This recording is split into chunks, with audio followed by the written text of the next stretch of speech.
You know those small changes I hope you're trying to make in your life, in your business, with your relationships.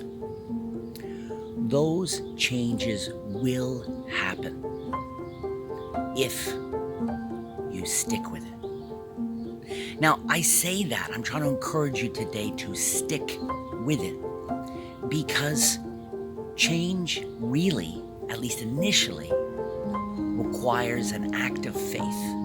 Now, I know the word faith is very charged and, it's got a whole lot of baggage and a whole people's minds really, around religion and spirituality and versus science and all these thoughts. But when you think about it, even if you want to do something as simple as, let's say you want to get your right arm stronger. Okay, you want to get a bit of definition.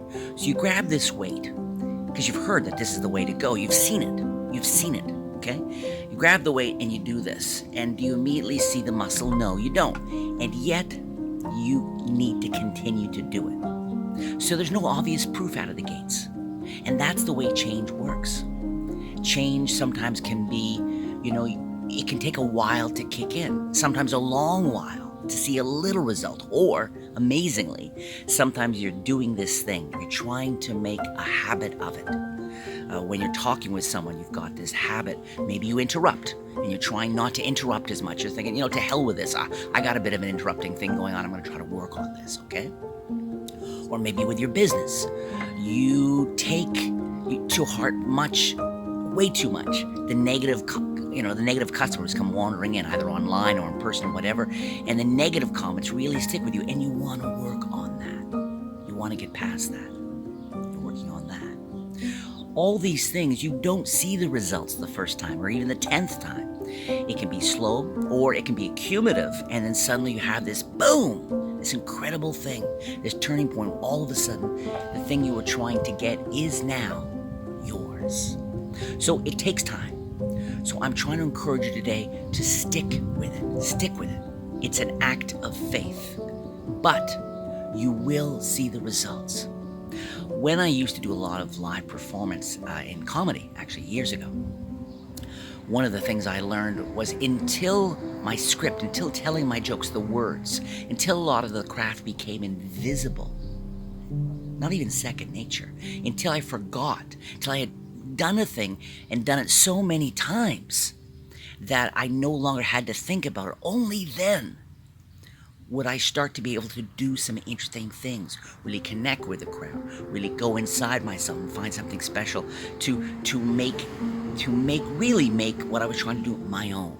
And this is the same with all change until it becomes invisible for you, which is crazy and paradoxical, that you have to try to do the thing many, many, many times until it becomes invisible for you. Up until that moment, though, it's work. There's that classic Nike idea of, just do it. Just do it. And I think there's a lot of power in that. However, at the same time, all of us are not trying to have a rich and valuable and meaningful do. We're trying to have a rich and valuable and meaningful life. So just do it has its place, as does the idea, just live it. You have to live it. It has to, this change you're trying to make has to vanish before it's really yours. So I hope you don't get too discouraged. In fact, I hope you expect to get discouraged. Because you will. And that's part of the process. You want to see the results sooner than you're going to see them. I mean, if that's not the definition of a human being, certainly my experience in so many ways. But if you stick with it, in fact, that's all you have to do. Stick with it. Keep going. Keep trying. Make it that habit. Keep going. Every single time you do it one more time, you really are that much closer. So that's my perspective, but I'd really like to have a richer and fuller view on this subject. So please share your thoughts with me. Leave a comment down below.